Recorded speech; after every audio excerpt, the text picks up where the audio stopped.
जंग में गैबी मदद आई। आर्मी चीफ सीना तान कर खड़े थे, कोई परेशानी नहीं थी। वज़ीर आज़म शहबाज शरीफ ने भी सीज़ फायर के लिए अहम किरदार अदा किया।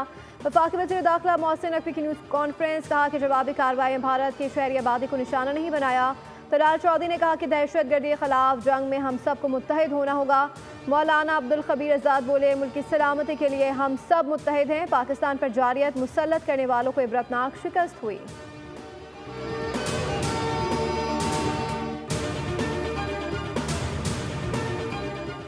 वज़ीर आज़म शहबाज शरीफ 2 रोज़ा दौरे पर अज़रबैजान पहुँच गए। 17वीं ECO सरबराह इजलास में शिरकत करेंगे।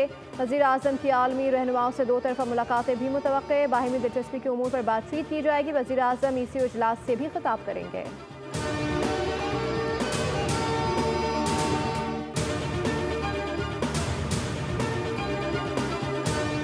तनख्वाहों के मामले पर वज़ीर दिफा ख्वाजा आसिफ की मुसलसल तनकीद और इल्ज़ामात के बाद स्पीकर कौमी असम्बली अयाज सादिक ने वज़ीर आज़म को ख़त लिख दिया। स्पीकर अयाज सादिक ने अपनी तनख्वाह का मामला वज़ीर आज़म पर छोड़ दिया। कहा, तनख्वाह के मामले से मेरा कोई ताल्लुक है, ना ही दिलचस्पी। तनख्वाह बढ़ाने का फैसला वफाकी काबीना का है, मेरा नहीं।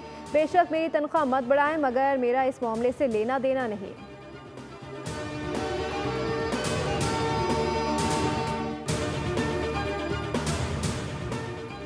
जिस दिन असम्बली में हमारा एक भी रुकन ज़्यादा हुआ तो तहरीक अदम एतमाद ला सकते हैं। गवर्नर खैबर पख्तूनख्वा फैसल करीम कुंडी गुफ्तगू। कहा, खैबर पख्तूनख्वा असम्बली में अपोजिशन के पास 52 या 54 अरकान हो चुके हैं। हम वज़ीर आला खैबर पख्तूनख्वा के खिलाफ कोई साजिश नहीं कर रहे। अलीमा खान कहती हैं कि मौलाना फजलुर रहमान PTI के खिलाफ किसी सियासी कार्रवाई में शामिल नहीं होंगे। अलीमा खान तो माइनस बानी का भी कह चुकी हैं।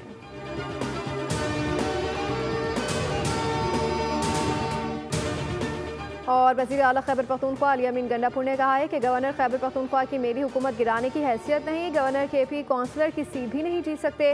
पेशावर में मीडिया से गुफ्तगू करते हुए अली अमीन गंडापुर ने कहा कि स्वात वाक़े की इंक्वायरी चल रही है। जहाँ जहाँ जिसकी गफलत पाई गई कार्रवाई करेंगे। सानिया स्वात के जिम्मेदारों को सजा दी जाएगी। दरियाओं पर तामीरात को ख़त्म किया जाएगा।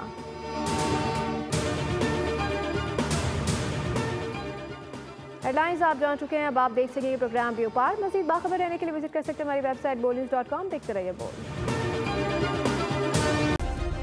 सब्सक्राइब करें और बेल दबाएं ताकि कोई खबर रह न जाए।